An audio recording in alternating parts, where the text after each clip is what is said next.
안녕하세요. 책 읽어주는 여친입니다. 네, 이번 주에는 마음적으로 여유가 없어서 영상 업로드를 못했답니다. 죄송해요. 앞으로는 미루지 않고 꾸준히 해보도록 하겠습니다. 네. 오늘 읽을 책은 지난번에 읽었던 에세이 벌써 마흔이 된 딸에게이고요. 그 중에서 최근 저에게 꼭 필요한 위로의 글들로 골라봤답니다. 제가 고른 단락은 네가 자꾸만 화가 나는 진짜 이유. 지나친 사랑이 아이를 망친다는 오해에 대하여. 사는 게 힘들다고 말하는 너에게 해주고 싶은 말. 나이 들수록 편안하고 부드러운 사람들의 비밀. 이렇게 4개 단락이고요. 특히 저는 첫 번째 단락인 네가 자꾸만 화나는 진짜 이유가 최근 저의 상황과 맞아떨어져서 큰 도움이 되었던 것 같아요. 이런 경험을 할 때마다 책을 읽는다는 건 최소한의 노력으로 생각과 경험을 폭넓게 확장시킬 수 있는 엄청난 가성비 높은 투자라는 생각이 들더라고요. 단 몇 분 만에 몇십 년 동안 살아오면서 경험하고 느낀 작가님의 생각을 배우고 습득함으로써 내 것으로 만들 수 있다니 너무 좋은 것 같아요. 네. 오늘 책 속의 한 줄은 책 속에 소개된 영화 Everything Everywhere All at Once라는 영화의 대사인데요. 이 영화가 생각보다 굉장히 심오하고 철학적인 영화이더라고요. 나중에 꼭 정주행 해볼 생각이랍니다. 주인공 에블린과 그의 남편 웨이먼드의 마음을 보여주는 글인데요. 에블린은 웨이먼드와 결혼하지 않고 홍콩에 남아 있었더라면, 그때 다른 선택을 했더라면 지금 꿈을 이루고 훨씬 행복하게 살고 있을 텐데, 라고 생각한다. 그러나 사업가 웨이먼드는 젊은 날에 그녀와 결혼하지 못한 것을 후회하며 정반대의 이야기를 한다. 다른 삶에서는 당신과 빨래방도 열고 세금도 내면서 살고 싶어. 그럼 읽어보도록 하겠습니다. 재밌게 들어주세요. 네가 자꾸만 화가 나는 진짜 이유. 네가 고등학교를 졸업하던 날이 기억나는구나. 그날 너는 꽃다발을 한가득 안고 정든 친구들, 선생님과 사진을 찍으며 기뻐했지. 그런 너를 뒤에서 지켜보던 내 심정도 생생하다. 너는 서운할지 몰라도 그날 내가 가장 크게 느낀 감정은 자유로움이었다. 이제 엄마 노릇은 일단락 됐다. 엄마로서 해야 할 일은 대충 끝났다. 하는 데서 오는 해방감이었지. 지금 돌이켜보면 3, 40대 시절이 어떻게 지나갔는지 모르겠다. 결혼과 더불어 한순간에 몰아치듯 다가온 아내, 엄마, 며느리 역할에 허둥대던 때가 있었다. 이제 조금 그것들에 익숙해졌나 싶을 무렵 병원에서 더 많은 책임이 주어지더구나. 중간 관리자가 되어보니 해야 할 일들이 쏟아졌고 내 집 마련에 육아며 부모님 문제까지 신경 쓸 곳이 한두 군데가 아니었다. 그나마 네가 잘 크나 싶으면 새로운 엄마 역할이 등장했다. 사춘기 전까지 제잘제잘 말도 잘하던 네가 갑자기 방문을 쾅 닫을 땐 가슴이 철렁했다. 네가 성장의 새로운 단계에 진입할 때마다 나 역시 새로운 엄마 노릇을 익혀야 했지. 어깨를 짓누르는 무거운 역할들이 끝도 없이 쏟아지던 그 시절. 어떨 땐 솔직히 도망가고 싶기도 했다. 그래도 어찌어찌 버티며 그 시간을 통과해 왔다. 특별한 비법이 있었던 건 아니다. 무엇이 펼쳐질지 모른 채 그저 하루하루 주어진 일들을 해내면서 여기까지 온 거야. 모르는 게 약이라고 만약 결혼 후의 삶이 어떤 것인지 알았더라면 나는 결혼을 선택하지 않았을지도 모르겠다. 하지만 몰랐기에 용감했고 우매했지만 열심히 달려왔다. 그 삶에 후회는 없다. 그럼에도 불구하고 다시 그 시절로 돌아간다면 바꾸고 싶은 게 하나 있다. 무작정 참고 버티면서 내 입장을 똑똑하게 설명하지 못한 것이다. 내 마음 상태를 허심탄회하게 보이고 주위 사람들에게 적극적으로 도움을 청하지 못한 게 아쉬운 것이다. 나는 감내하며 그 시절을 잘 넘어왔다고 생각했지만 사실 그렇지 않았다. 참고 견디는 동안 마음속 울분은 어떻게든 나갈 곳을 찾고 있었다. 퇴근 후 엉망인 집안을 보면 당연히 화가 났다. 그때 나는 화를 억누르며 겨우 집안일을 했는데 너는 귀신같이 내 기분이 상한 걸 알아차렸지. 차라리 너에게 엄마가 병원에서 돌아오면 얼마나 힘든지, 네가 조금만 정리해 놓아도 얼마나 큰 도움이 되는지 설명했더라면 어땠을까? 네 아빠에게도 마찬가지다. 그 시절에는 육아와 가사의 짐이 여자에게 훨씬 많이 지워졌다.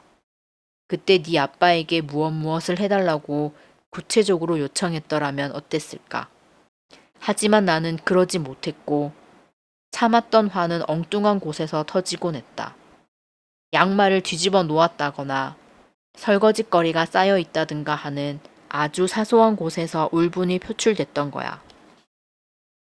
만약 그때 내 욕구에 관심을 기울이고 똑똑하게 표현했더라면 어땠을까? 문제는 훨씬 쉽고 부드럽게 풀렸을지도 모른다. 그래서 나는 네가 화날 때 그것을 현명하게 푸는 법을 배웠으면 좋겠다. 마흔은 온갖 책임과 역할이 쏟아지는 나이다. 그에 따라 억울함, 분노, 화 같은 감정도 물밀듯이 밀려오지. 이때 분노 관리를 제대로 못하면 스트레스로 몸이 아프거나 소중한 사람들과의 관계가 망가지거나 비생산적인 방식으로 에너지만 낭비할 수 있다. 화를 어떻게 표출하느냐에 따라 40살의 삶이 질적으로 달라지는 것이다. 화를 잘 참는 법이 아니라 현명하게 내는 법부터 익혀야 한다. 흔히 분노는 위험한 감정이라고 생각한다. 하지만 분노는 나 자신을 지키기 위해 반드시 필요하다. 누군가가 물리적으로 폭력을 가해오거나 부당하게 영역을 침범해 들어오거나 의도적으로 상처를 주는데도 가만히 있으면 위험에 처할 수밖에 없다. 그래서 모든 살아있는 존재는 위기 상황에 처하면 자신을 지키기 위해 상대를 공격한다.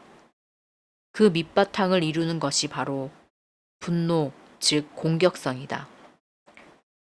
그런데 무작정 화를 억누르면 큰 병이 나고 만다. 단지 마음만 병드는 게 아니라 몸도 아프다. 옛 어머니들이 자주 앓았던 화병이 그것이다. 화병의 원인은 이기적인 시어머니와 무심한 남편에게 있을 것 같지만 그것이 전부는 아니다. 억울한 상황에서 스스로를 지키지 못했다는 무력감이 쌓이고 쌓여 화병이 난다. 분노를 억압하면 당장 얼굴을 붉히는 상황은 피할 수 있을지 모른다. 하지만 그 공격성은 방향을 바꿔 나 자신을 겨누게 된다. 그러므로 무조건 참는 것은 능사가 아니다. 화를 내면 왠지 관계가 틀어지고 문제가 꼬일 것 같아 두려울 수 있지만 그것은 잘못된 생각이다. 왜냐하면 분노를 잘 표현하면 오히려 관계를 돈독하게 만들고 문제를 매끄럽게 해결할 수 있기 때문이다. 그러므로 화를 잘 내는 법을 익히는 것이 필요하다. 이때 중요한 것은 적당히와 적절이다. 그렇다면 어떻게 하는 것이 현명하게 화를 내는 것일까? 상대방을 찌르고 싶은 분노가 결국 나를 파괴하기까지. 화를 낼 때는 상대, 이슈, 방법이 적절해야 한다. 즉 나를 화나게 만든 당사자에게 충분한 이유를 가지고 화를 내되 그 수단은 반드시 대화여야만 한다. 물론 잔뜩 화가 난 상태에서 이 모든 걸 고려할 정도의 이성이 있을 리 없다. 일단 확 내지르고 싶은 마음이 들 수도 있다. 그래서 화가 날 때는 반사적으로 일시 정지 버튼을 먼저 눌러야 한다. 심호흡을 깊게 하거나 아예 생각을 멈추거나 그래도 안 되면 그 자리를 뜨는 게 좋다. 안 그러면 자기도 모르는 새 물건을 집어 던질 수 있다. 화를 낼 때 상대를 잘못 고르는 경우도 많다. 엄한 사람에게 애꿎은 화풀이를 하는데 주로 자기보다 어리고 약한 사람을 고른다. 치사하고 찌질한 방식 같아 보이지만 흔히 저지르는 실수다. 회사에서 스트레스를 받으면 집에 와서 까칠하게 굴고 아이의 실수를 꼬투리 잡아 혼을 낸다. 머리로는 그러면 안 된다는 걸 알지만 나도 모르는 사이 분노는 약한 상대에게 표출된다. 그러고 나면 후회와 함께 부끄러움이 몰려온다. 그러므로 강한 사람에게 약하고 약한 사람에게 강한 사람이 되지 않으려면 평소 분노 관리를 잘해둘 필요가 있다. 언뜻 상대방이 잘못한 것처럼 보이지만 알고 보면 화의 원인이 따로 있는 경우도 있다. 사소한 일에 갑자기 욱할 때 웃자고 한 농담인데 기분이 확 상할 때가 있다. 상대방이 내 열등감과 트라우마 등 오래된 마음의 상처를 건드린 경우다. 이때 상처를 봉합하지 않으면 엉뚱한 화풀이를 계속하게 되어 현재 관계를 망가뜨릴 수 있다. 그러므로 화가 났을 때 눈앞의 사건에만 국한해서 생각하지 말고 과거의 경험도 돌아볼 수 있어야 한다. 만약 분노 조절이 잘 안 되어 폭력적인 행동을 자주 하게 된다면 정신건강의학과 치료를 받는 것이 좋다. 충동성의 원인과 진단이 다양하므로 그럴 때는 전문가의 도움을 받는 게 낫다는 말이다.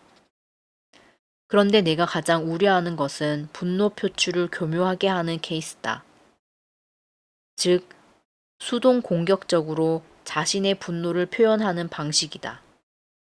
그들은 뒤에 숨어서 자신을 화나게 만든 상대방이 난처해지도록 일을 꾸미는데, 이를테면 처리가 시급한 일을 일부러 느릿느릿하거나 일이 아예 안 되도록 손 하나 까딱하지 않거나 뒤에서 그에 대한 험담을 몰래 퍼뜨리는 식이다. 하지만 이럴 경우 상대방뿐만 아니라 본인마저도 난처해질 수 있다. 한 발 더 나아가 자기 자신을 공격함으로써 상대방을 아프게 하려는 사람들도 있다. 어르신들 중에는 자식들이 어떻게 나오나 보자 하는 심보로 아이고 오래 살아서 너를 힘들게 한다. 얼른 죽어야지. 라고 말하는 분들이 있다.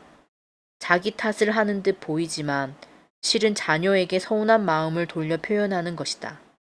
남편에게 분노를 품은 한 여성은 건강검진에서 중대한 이상이 발견됐음에도 병원에 가기를 한사코 미뤘다.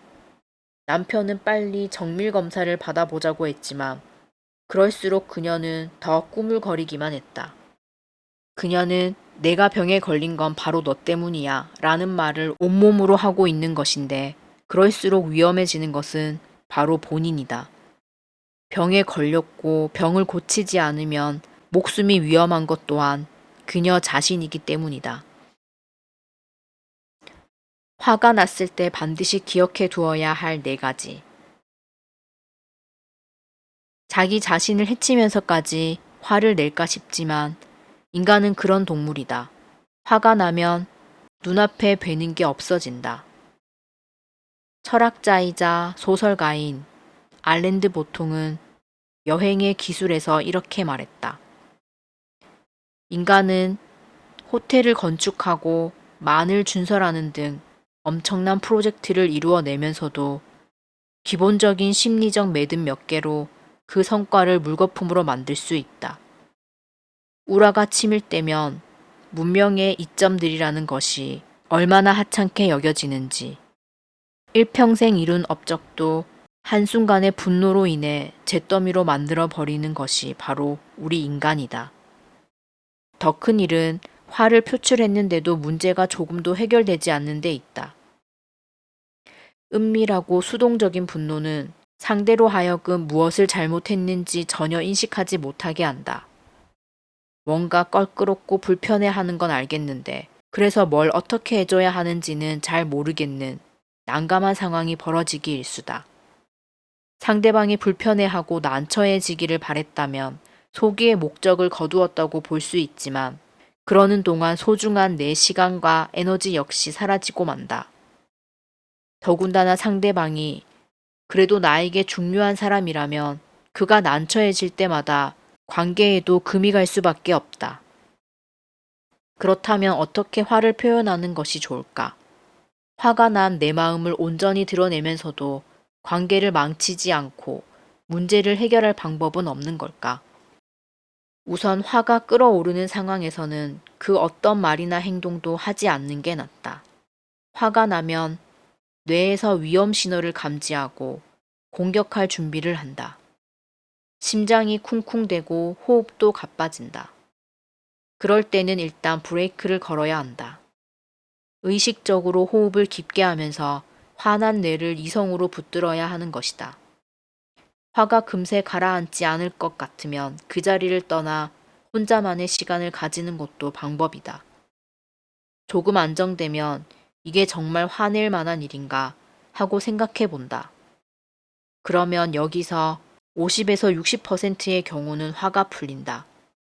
알고 보면 화내지 않고 둬도 그냥 지나가는 일, 우연히 벌어진 일, 운이 나빠서 생긴 일이 대부분이기 때문이다. 그럼에도 화가 가라앉지 않을 때는 정말로 상대방이 잘못한 일인가 한 번 더 생각해 본다. 그날따라 내 컨디션이 별로였을 수도 있고 억눌려 왔던 감정이 폭발한 것일 수도 있다.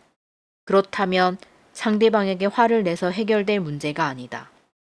그럴 때는 운동을 하거나 잠을 자는 등 내 컨디션 회복에 힘쓰는 것이 가장 바람직한 해결책일 수도 있다. 그래도 안 되겠다 싶으면 상대방에게 뭐라고 얘기할지 정리해보자. 대화로 푸는 게 원칙이다. 함부로 화낼 권리는 그 누구에게도 없다. 그리고 말을 할 때에는 사건과 행동에만 초점을 맞추는 것이 좋다. 주어는 나로 하고 원하는 바를 확실히 말하는 것이다. 예를 들어 퇴근하고 집에 들어왔는데 분리수거는 안 돼 있고 당신이 게임만 하고 있어서 속상했어. 오늘은 야근해서 피곤하기도 하고 빨리 씻고 자고 싶었거든. 다음에는 꼭 정해진 날에 분리수거 먼저 해줬으면 좋겠어. 라고 말하는 식이다. 이 말도 따발총처럼 연달아 내뱉지 말고 상대방의 반응을 기다리며 하나씩 던지는 게 좋다. 그러고 나면 한결 마음이 가뿐해질 것이다. 웬만하면 상대방도 그 말에 동의할 가능성이 높다. 다만 상대방이 내 요구를 들어주지 않는다 해도 너무 미워하지는 말아야 한다. 그에게도 자기만의 영역이 있으므로 존중해줘야 한다. 화가 치미는 문제를 건강한 방식으로 해결하려고 시도했다는 사실 자체가 큰 의미다. 화에 휘둘리면 무력감이 든다. 반대로 화를 적절히 다루면 유능감을 얻게 된다. 그리고 유능감은 스스로를 더욱 나은 사람으로 느끼게 해준다. 따라 어쩌면 네가 자꾸만 화가 나는 진짜 이유는 따로 있을지도 모른다. 즉, 화나게 하는 사건을 그냥 모른 척 억눌렀거나 제대로 다루지 못한 채 감정적으로 처리했기 때문에 그런 너 자신에게 더 화가 나는 것일 수도 있다. 이처럼 개선을 위한 힘으로 분노를 전환하지 못하면 또 다른 부정적인 감정들이 꼬리를 물고 나타나게 마련이다. 그래서 화를 제대로 다루는 일이 중요하다. 앞으로 살아가는 동안 화낼 일이 얼마나 많겠니? 그럴 때는 부디 마음을 대범하게 가져라. 너는 충분히 화를 다스릴 능력을 가지고 있다. 그러니 화난다고 무조건 참지 말고 함부로 지르지도 말고 네가 원하는 것을 똑똑하게 얻어낼 수 있는 성숙한 어른이 되기를 바란다.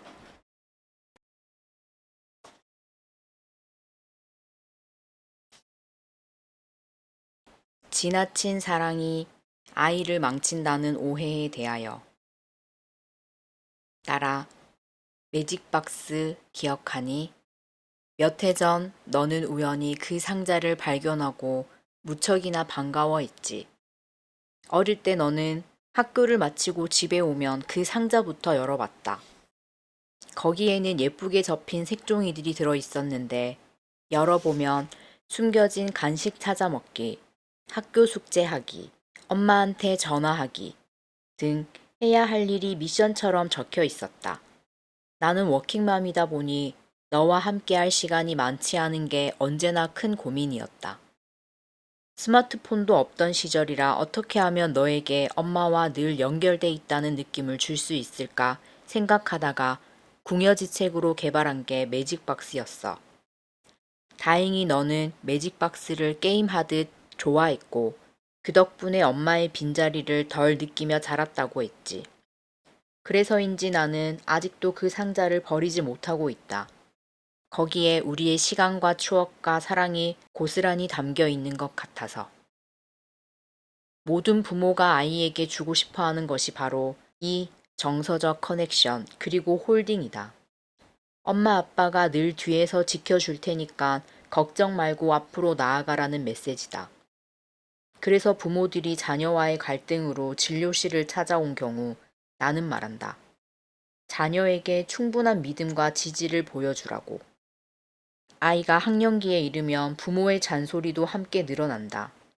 뭐든 척척해내는 다른 집 아이들과 비교해 부족한 부분이 보이면 잔소리를 늘어놓고 그러면서도 한편으로는 부족함을 어떻게든 채워주고 싶어 한다. 그래서 아이의 문제를 대신 나서서 해결하려고 든다. 그런 부모 밑에서 자란 아이는 제 힘으로 무엇 하나 이뤄보지 못한 채 나는 아무것도 못하는 아이라는 낮은 자아감만 갖게 된다. 아이들에겐 비록 실패하더라도 스스로 결정하고 실행해 보는 경험이 많아야 한다. 그래야 자신감과 효능감이 상승한다. 그래서 아이가 클수록 부모는 너는 잘 해낼 거다라는 믿음과 지지를 보여주고 한 발 뒤로 물러서는 게 좋다. 그러면 아이도 잘 크고 사이도 좋아진다. 이런 이야기를 들려주면 부모들도 고개를 끄덕인다. 그러면서도 믿음과 지지를 보여주는 일에는 끝내 인색하다. 처음에는 이해가 되지 않았다. 하지만 부모 자녀 상담 횟수가 쌓이면서 서서히 그 이유를 알게 되었다. 이런 부모들은 아이가 혹여 잘하는 것도 없는데 뭐든 잘하는 줄 알고 별로 노력하지 않거나 자기만 잘난 줄 아는 왕자병 공주병에 걸릴까봐 걱정하는 것이다. 사랑이 지나치면 이기적인 사람이 된다. 그래서 어떤 부모들은 사랑도 먹는 것처럼 지나치면 탈이 난다고 생각해 조절해서 주려고 한다. 사랑할 만한 일을 하면 그 대가로 사랑을 표현하는 식이다. 시험 성적을 올리면 그제야 노력을 칭찬하고 예쁘게 말하고 바르게 행동해야 비로소 예쁘다라고 말해준다. 그러면 아이는 부모에게 사랑을 받기 위해 뭐든 잘하려고 노력할 수밖에 없다. 그래야만 부모가 자신을 사랑해주기 때문이다. 잘난 척은 사랑이 아닌 애정 결핍의 산물이다. 그러나 사랑을 많이 준다고 아이가 잘난 척 한다는 것은 절대 아니다. 부모로부터 사랑을 듬뿍 받고 자란 아이는 스스로를 좋은 사람이라고 느낀다. 그래서 함부로 자기를 망가뜨리지 않는다. 스스로 내리는 판단에 믿음이 있고 한번 결정하면 뭐든 뚝심 있게 밀고 나간다. 부침이 와도 심하게 흔들리지 않고 다시 평형을 되찾는다. 본 모습을 나쁘다고 생각하지 않기에 약점에도 크게 연연하지 않는다. 도움이 필요하면 타인에게 허심탄회하게 요청하고 진심으로 고마워한다. 그렇게 사랑을 충분히 받고 자란 아이는 타인의 시선에 크게 움츠려 들지 않는다. 그러므로 아이가 잘난 척 할까봐 충분한 믿음과 지지를 보내는 게 꺼려진다면 그건 정말 잘못된 생각이다. 잘난 척은 사랑이 넘쳐서가 아니라 제대로 된 사랑의 부재, 즉 애정 결핍의 산물이기 때문이다. 예를 들어 어떤 부모들은 말로는 아이를 사랑한다고 하면서도 아이를 못 믿기 때문에 과잉 보호를 한다. 제가 아직 어려서, 제가 아직 뭘 몰라서 대신 결정해주고 관리해준다. 그러면서 지시에 따르지 않으면 비난하고 지시를 잘 따르면 과도하게 칭찬한다. 폄훼와 질책, 거짓 칭찬 사이에서 아이는 갈피를 못 잡는다. 뭐든 잘해야만 사랑을 주고 믿음을 보내는 부모 밑에서 애정 결핍에 시달리게 되는 것이다. 그래서 아이의 미숙한 자아는 그것을 감추기 위해 방어 수단을 개발한다. 겉으로 멋져 보이고 잘나 보이는 일에만 집착하는 것이다. 그래야 취약하고 공허한 자아를 숨길 수 있기 때문이다. 그런 아이는 커서 나르시스트가 될 확률이 높다. 연못에 비친 자기 모습과 사랑에 빠진 나르키소스처럼 나르시스트에겐 타인이 없고 오직 자기 자신뿐이다. 타인은 멋진 자신에게 환호하고 박수 쳐주는 관객에 불과하다. 그래서 타인에 대한 공감 능력이 거의 없으며 모든 일이 자신을 중심으로 돌아가야 비로소 안심한다. 그렇다고 나르시스트가 혼자 있는 것을 좋아하는 것은 결코 아니다. 왜냐하면 그는 자신을 추앙해주는 상대방이 있어야 내가 괜찮은 사람이구나를 느낄 수 있기 때문이다. 그 결과 나르시스트는 누군가가 떠나면 견디지 못하고 그 자리를 대체할 다른 사람을 만드는데 혈안이 된다. 겉으로는 잘나 보여도 속으로는 엉성한 자기 자신을 믿지 못하기 때문에 나르시스트는 늘 불안하다. 걱정이 많고 비관적이며 쉽게 다른 사람을 탓한다. 그리고 슬픔이나 괴로움, 외로움 등 타인에게 취약하게 보이는 감정들을 회피하거나 숨기려는 경향을 보인다. 삶은 부산스럽고 요란스럽지만 중심이 없을 뿐더러 무엇을 향해 어디로 흘러가는지 본인도 잘 모른다. 부모만큼은 아이에게 사랑을 퍼주어야 한다. 우리는 사랑받고 싶어 하면서도 사랑을 두려워한다. 사랑이 사람을 망칠까봐 걱정한다. 하지만 사랑은 누구도 망가뜨리지 않는다. 망가뜨리는 사랑은 사랑의 탈을 쓰고 타인을 좌지우지하려는 통제욕일 뿐이다. 진정한 사랑은 사람을 건강하게 한다. 더 잘 살고 싶게 만든다.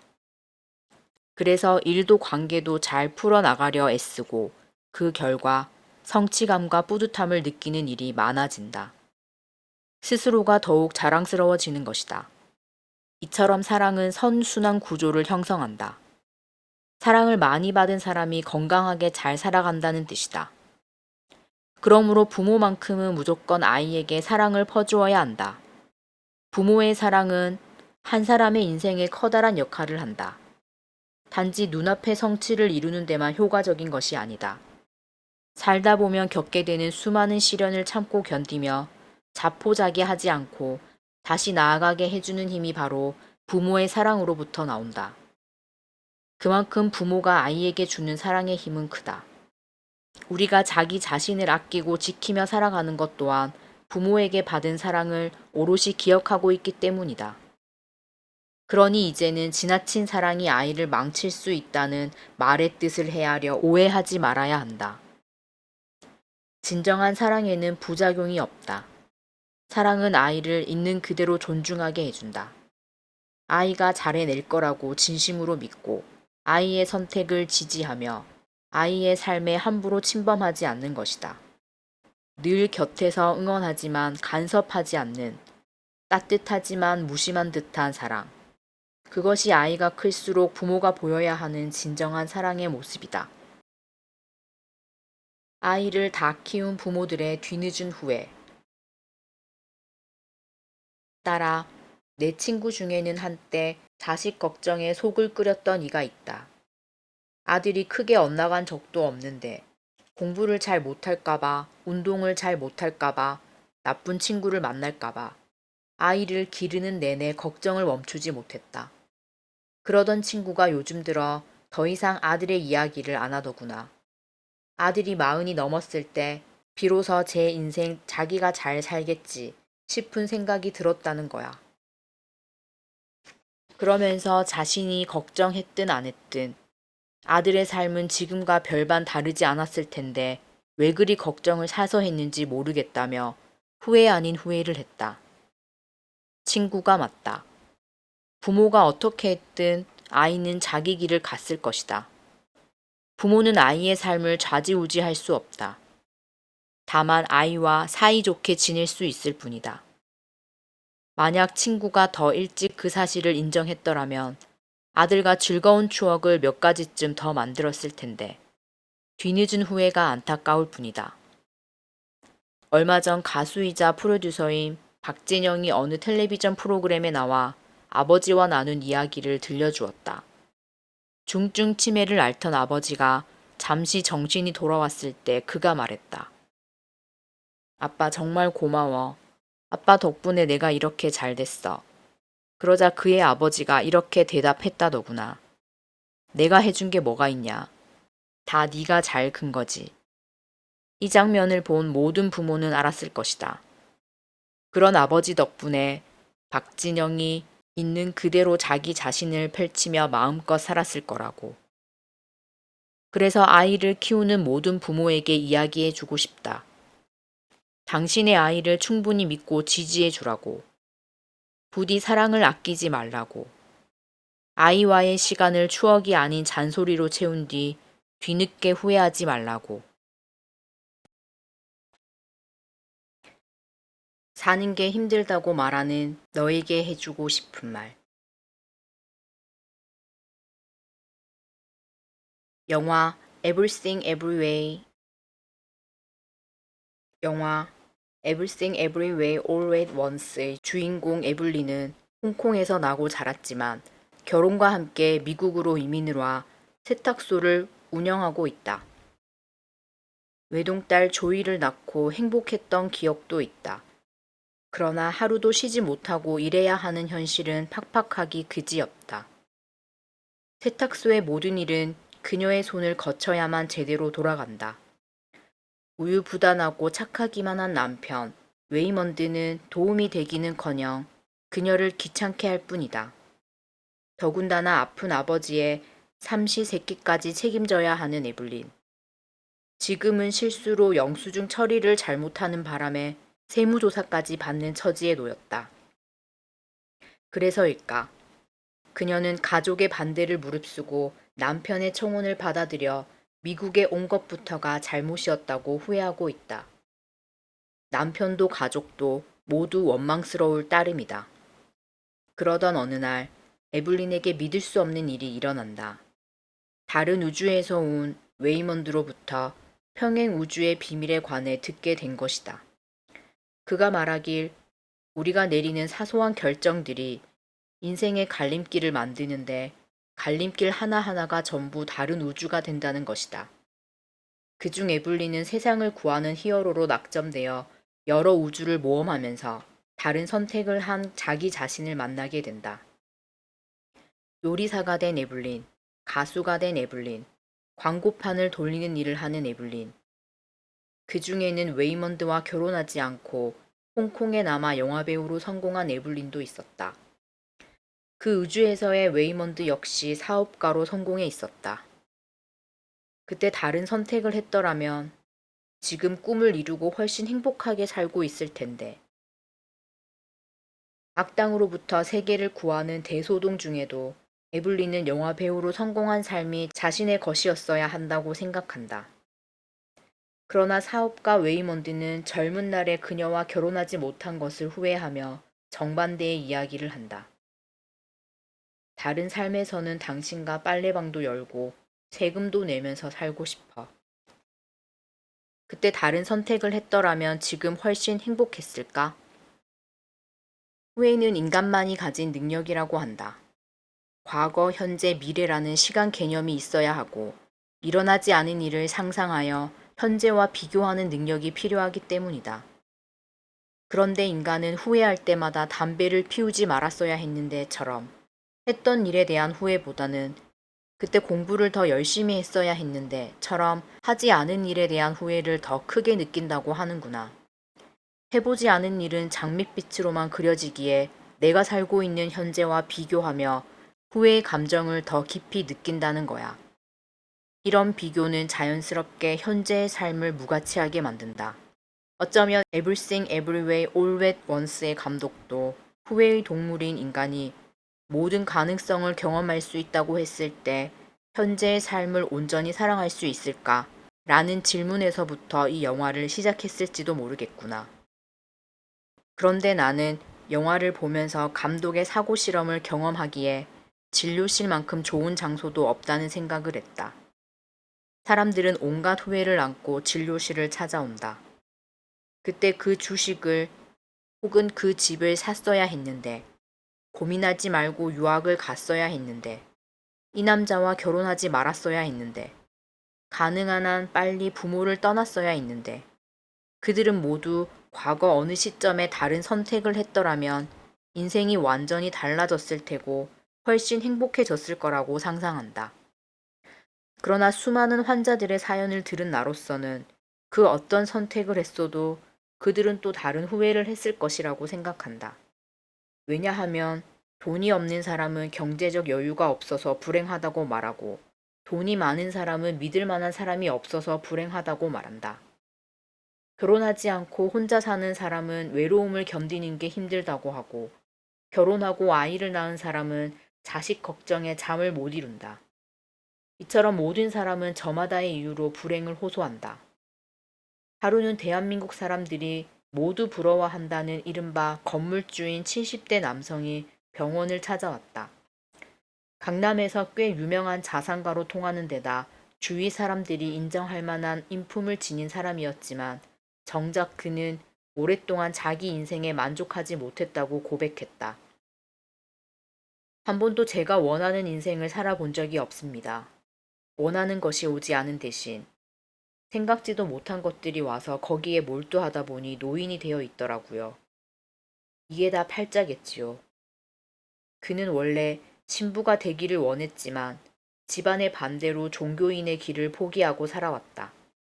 사람들이 부러워할 만한 부를 잃었음에도 자신의 선택이 아니었기에 오랫동안 심적 고통을 겪었다고 했다. 그런데 어느 순간 나이 들어 인생을 돌아보니 종교인의 꿈을 이루지 못한 아쉬움 때문에 자신의 삶을 계속 부정해 온 것이 못내 후회스럽다고 했다. 그는 진료문을 나서며 이렇게 말했다. 아무리 나이를 먹어도 내 것이 아닌 건 절대로 열리지 않아요. 반대로 힘들게 노력하지 않아도 와야 하는 것들은 또 쉽게 오죠. 이것이 삶의 커다란 룰이 아닌가 하는 생각이 듭니다. 그가 하고자 하는 말은 분명했다. 무엇을 선택했느냐 보다 그 선택의 결과를 어떻게 받아들이느냐에 따라 삶의 만족도와 행복도가 달라진다는 것이다. 즉, 어떤 선택을 했든 그 선택을 최선으로 만드는 것은 나의 몫이다. 아무리 최고의 선택을 하더라도 내가 노력하지 않으면 최악의 결말을 맞이할 수 있다. 그의 삶만 봐도 그렇다.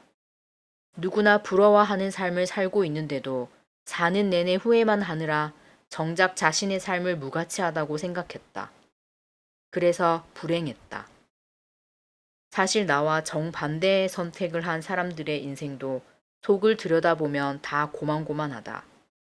관계 문제, 진로 문제, 금전 문제 등 비슷한 어려움을 겪으며 비슷한 후회와 괴로움을 안고 살아간다.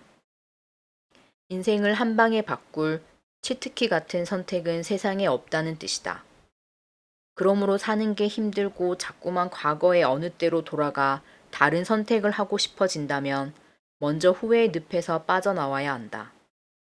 그럴 때 후회는 결국 자신의 삶을 비루하게 만들 뿐이니까. 세상은 불합리하고 삶은 무의미하다. 그래서 뭐? 그의 말 맞다나 개인의 노력 여하와 관계없이 일어날 일은 일어나고 오지 않을 일은 오지 않는다. 세상은 인과응보, 사필 규정의 논리로만 돌아가지 않는다. 세상 일은 예측 불가능하고 때로 불합리하며 끝내 무의미하다. 누구나 태어나고 싶어서 태어난 게 아니다. 그리고 나라도 부모도 선택할 수 없었다.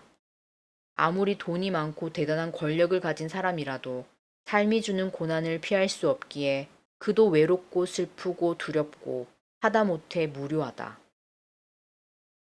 그처럼 누구에게나 뜻대로 돌아가지 않는다는 점에서 인생은 참 공평하다고도 할 수 있다. 그렇다면 사는 게 무슨 의미냐고? 무엇 때문에 열심히 살아야 하느냐고? 대충 살다 죽으면 끝 아니냐고? 네가 그렇게 묻는 것도 일리는 있다. 하지만 나는 그렇게 생각하지 않는다. So what? 나는 마음대로 되지 않는 세상과 마음껏 살고 싶은 사람이 순간순간 합을 맞춰온 과정이 곧 인생이라고 생각한다. 우리는 저마다 다른 기질을 가지고 태어난다. 그리고 기질에 맞춰 편안히 살아가고 싶어 한다. 내성적인 사람은 조용한 환경에서, 외향적인 사람은 자극이 많은 세상에서 살고 싶은 거지. 하지만 세상은 뜻대로 돌아가지 않기에 우리는 이에 적응해야 한다. 때론 환경에 맞추어 기질을 죽이고, 때로는 의지를 세우기 위해 환경을 변화시키면서 말이야. 그런 모든 과정에서 행한 선택과 결과가 쌓여 나라는 사람이 만들어진다.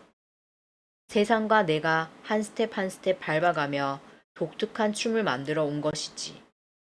그런 점에서 사람은 하나의 예술 작품이다. 이 세상에 똑같은 삶을 산 사람은 어디에도 없기 때문이다. 기대와 실망, 상처와 후회가 없는 삶이 어디 있을까? 그러나 인생의 빛뿐만 아니라 그림자 또한 춤의 궤적이다. 아쉽고 불만스러운 부분조차도 내가 분투한 흔적이므로 그것을 인정하고 그의 긍지를 가져야 한다. 그처럼 좋은 부분도 싫은 부분도 삶의 독특한 무늬로 받아들인다면 문제라고 할 만한 것은 실로 아무것도 없다. 그러니 따라 너무 힘들면 잠깐 쉬었다 가도 괜찮다. 다만 어떤 순간에도 네가 지금껏 살아오면서 만들어 온 것들을 아무것도 아니라고 부정하거나 폄하하지는 않았으면 좋겠다. 그렇게 한순간에 삶을 부정해 버리기엔 지난 40년 동안 너는 정말이지 있는 힘껏 열심히 살아왔으니까. 사는 게 너무 힘들 때는 괜한 후회나 자책으로 스스로를 괴롭히지 말고 잠시 쉬면서 너 자신에게 말해주렴. 그동안 정말 고생 많았어. 진짜 애썼어. 그렇게 있는 힘껏 너 자신을 안아주고 위로해줬으면 좋겠다. 그러다 눈물이 나면 그냥 실컷 울어버려라. 나라, 그래도 돼. 나이 들수록 편안하고 부드러운 사람들의 비밀. 나이 들수록 나빠지는 게 많다. 우선 건강이다. 언제부턴가 눈앞에 글씨가 흐릿하게 보인다. 체력도 떨어진다. 한창 일이 바쁠 땐 잠을 줄이면 됐지만 이젠 잠을 줄이면 피곤해서 일을 할 수가 없다. 기억력도 나빠진다. 단어가 명료하게 떠오르지 않아. 그게 뭐지? 그거 있잖아. 하는 말을 자주 쓰게 된다. 외모도 달라진다.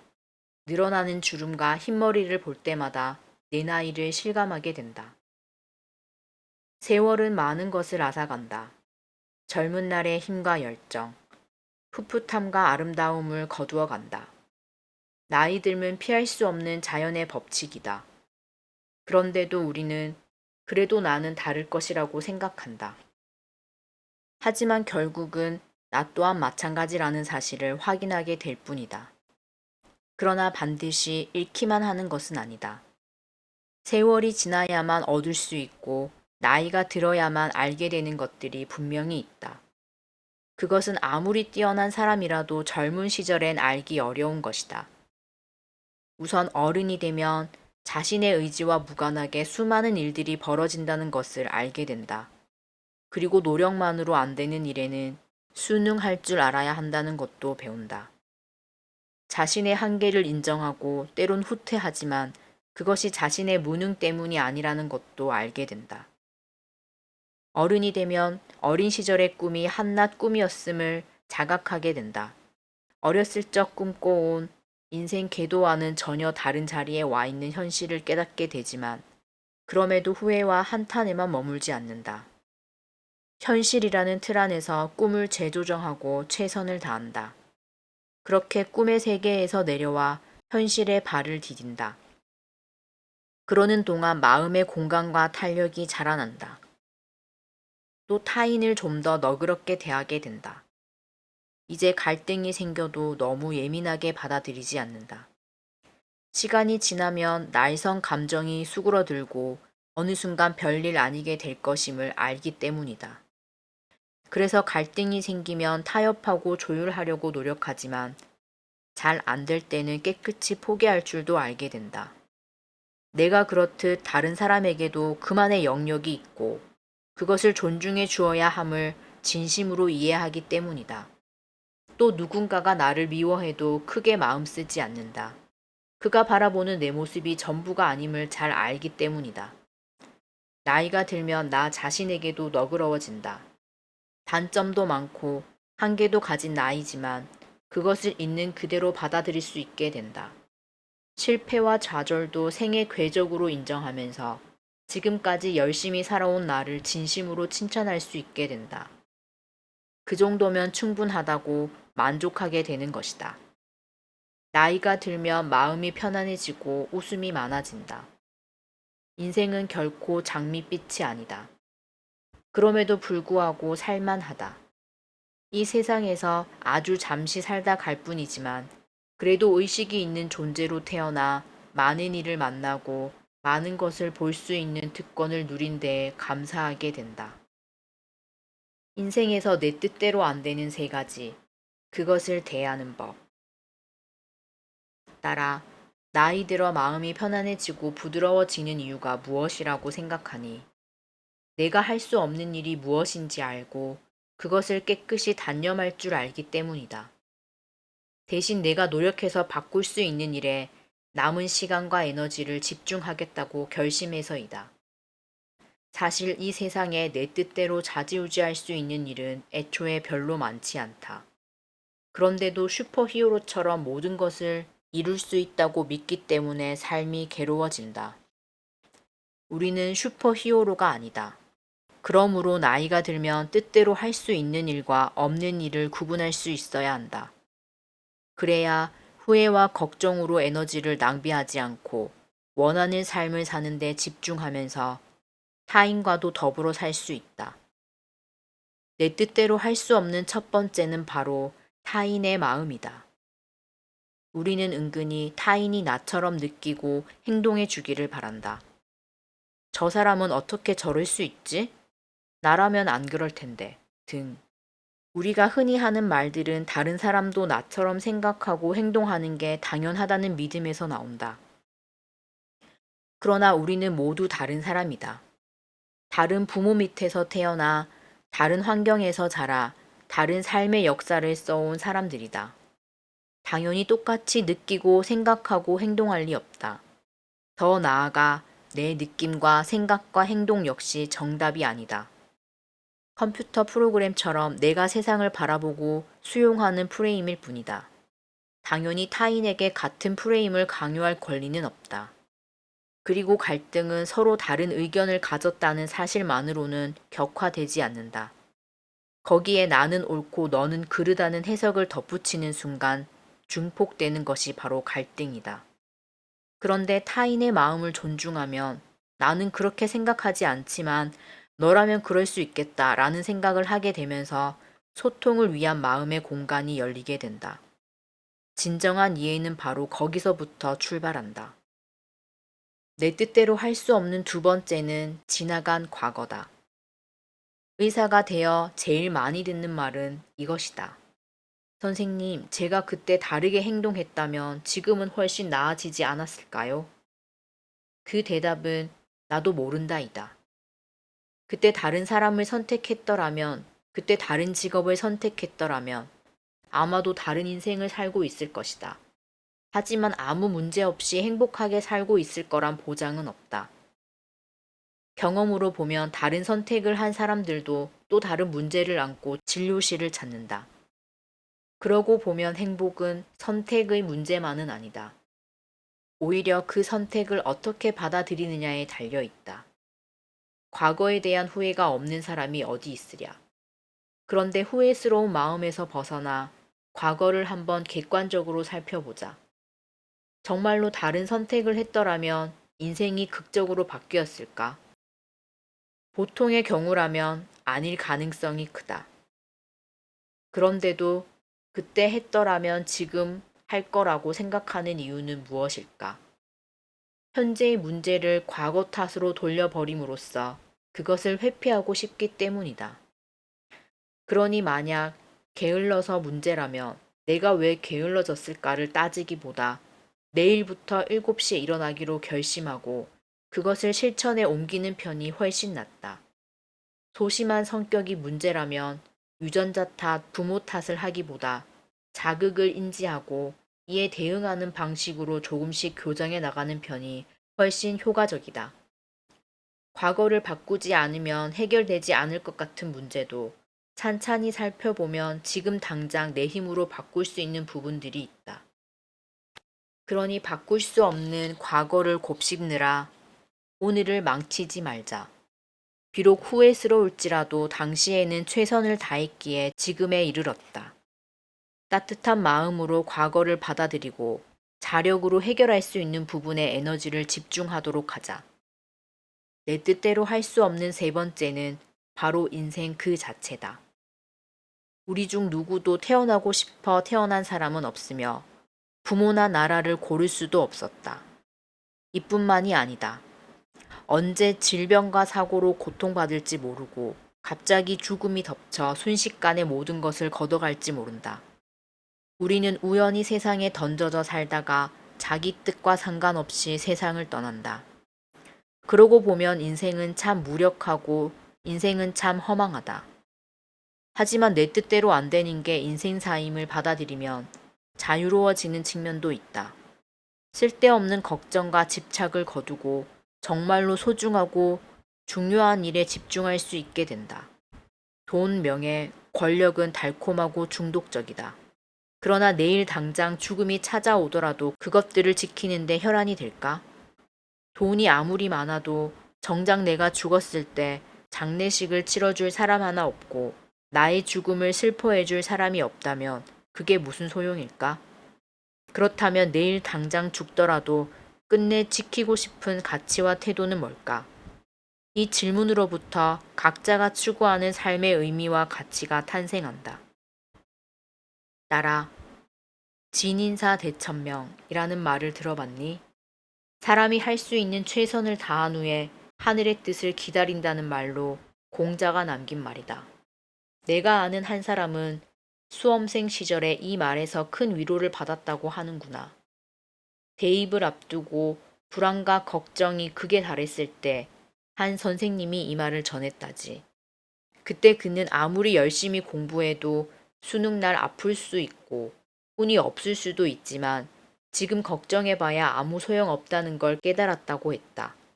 그가 할 수 있는 일은 그저 최선을 다해 공부하는 것뿐이었어. 그러고 나니 잡생각과 걱정이 사라지고 공부에 전념할 수 있게 되었다고 했다. 인생사도 마찬가지다. 할 수 있는 일에 최선을 다하고 나머지는 하늘에 맡기는 것. 어쩔 수 없는 타인의 마음, 과거 일, 세상사에 대한 집착과 걱정을 거두고 지금 여기에서 해야 하는 일에 집중하는 것. 그것을 얼마나 잘하느냐에 따라 인생은 단순해지고 명료해진다. 그러니 세상 일이 마음대로 안 된다고 너무 슬퍼하지 말자. 어쩌면 마음대로 되는 일이 없기 때문에 우리는 나이 들수록 더 편안하고 부드럽고 유쾌한 사람으로 성장해 가는지도 모른다.